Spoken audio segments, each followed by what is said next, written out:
Negara Indonesia adalah negara yang memiliki ideologi negara. Negara Indonesia juga salah satu negara maju yang harus mengikuti peraturan-peraturan yang ada di negara Indonesia.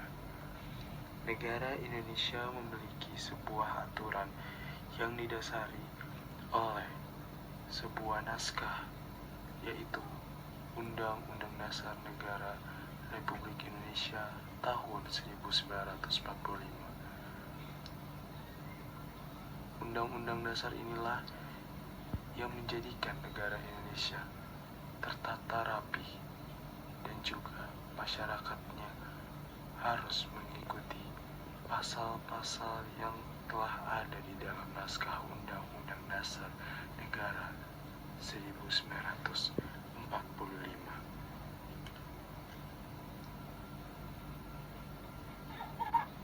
Masyarakat negara Indonesia harus mengikuti peraturan-peraturan yang ada di pasal-pasal Undang-Undang Dasar Negara 1945.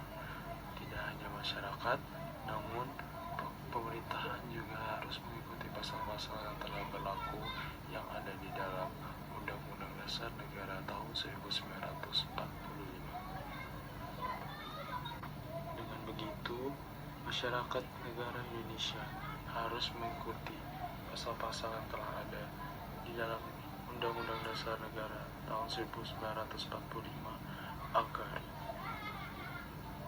negara Indonesia dapat berjalan sesuai dengan yang ada di dalam Undang-Undang Dasar tahun 1945.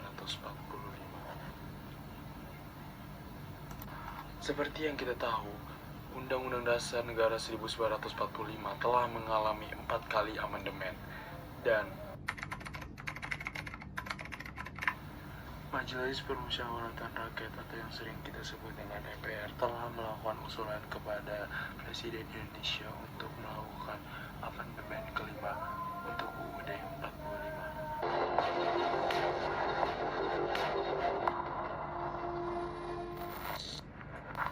Ketua MPR telah melakukan usulan kepada Presiden Indonesia untuk melakukan amandemen UUD 45, dan apakah UUD 45 akan terjadi?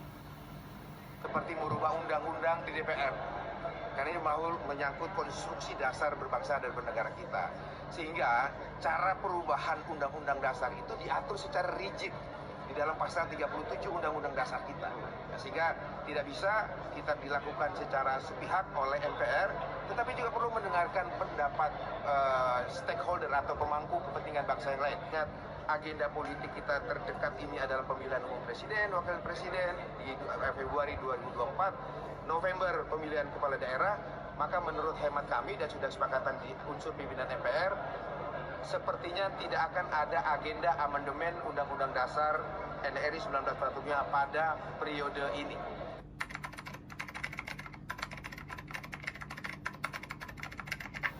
Maka jika UUD amandemen kelima dilakukan, yang akan dibahas adalah yang pertama, memasukkan pokok-pokok haluan negara, yang kedua, memasukkan regulasi penundaan pemilu dalam keadaan darurat, dan yang ketiga, memasukkan kembali unsur utusan golongan dan utusan daerah dalam MPR, yang keempat, mengembalikan MPR menjadi lembaga tertinggi negara, dan yang kelima, mencantumkan klausul bahwa udara angkasa dikuasai sepenuhnya oleh negara dan sebesar-besarnya untuk kesejahteraan bagi rakyat.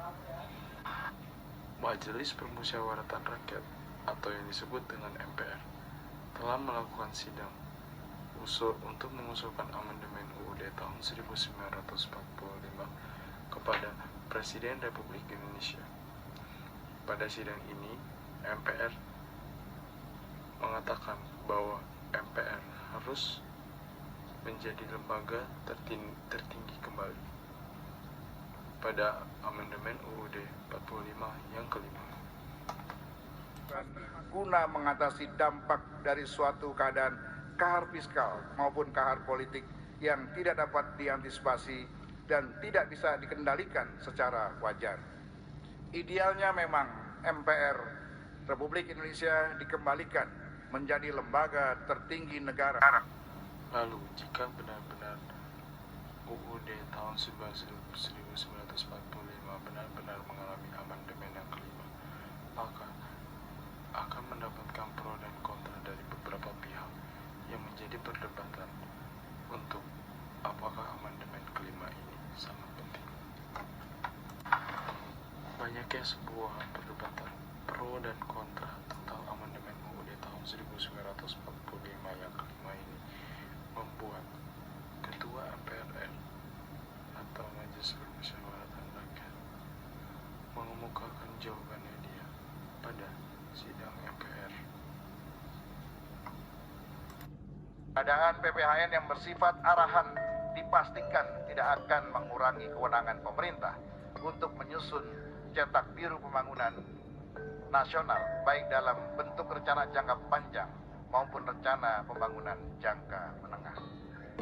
PPHN akan menjadi payung ideologi dan konstitusional dalam penyusunan SPPN, RPJP, dan RPJM yang lebih bersifat teknokratis. Dengan PPHN, maka rencana strategis pemerintah yang bersifat visioner akan dijamin pelaksanaannya secara berkelanjutan, tidak terbatas oleh priorisasi pemerintah yang bersifat elektoral. Dari hasil sidang MPR, banyak tokoh-tokoh yang mengukuhkan pendapat mereka pada sidang MPR terkait dengan amandemen UUD tahun 1945.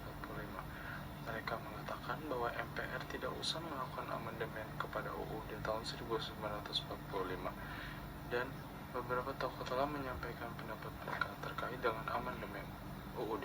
Dua cara, Basila. Pertama, memang kita mengubah undang-undang dasar yang memberi kewenangan kepada MPR untuk membentuk GBHN. Tidak ada TAP GBHN, begitu. Garis-garis haluan negara. Yang kedua, Basila, memang MPR punya kewenangan untuk mengubah TAP MPR yang berlaku. Satu di antaranya, Basila, adalah TAP MPR mengenai visi Indonesia 2025, gitu. Nah, sebetulnya kan visi itu bisa diubah, atau visi Indonesia masa depan, misalnya dunia masa depan. Jadi sebetulnya ada naskah tentang GBHN versi tahun 2021. Nah, kalau kita ingin ubah pun boleh. Misalnya, jadi tidak usah mengubah undang dasar, tapi MPR bersidang untuk mengubah produk yang masih berlaku. Dari tokoh sebelumnya, beberapa tokoh yang lain juga mengungkapkan pendapat mereka bahwa sebaiknya MPR tidak usah melakukan amandemen terhadap UUD tahun 1945. Karena jika MPR melakukan amandemen kepada UUD tahun 1945, maka di sini telah terjadi sebuah pengubahan posisi, yaitu MPR telah kembali yaitu di atas dari kepresidenan. Pertama, yang terbatas itu apa? Ya. Kalau yang terbatas yang dimaksud PDIP itu adalah GBHN, garis besar haluan negara. Saya katakan tadi itu pun buruk untuk sistem demokrasi presidensial kita. Apa dasar demokrasinya? MPR mendikte presiden? Tidak ada. Kita dasarnya dalam demokrasi adalah semua kekuasaan ada di rakyat.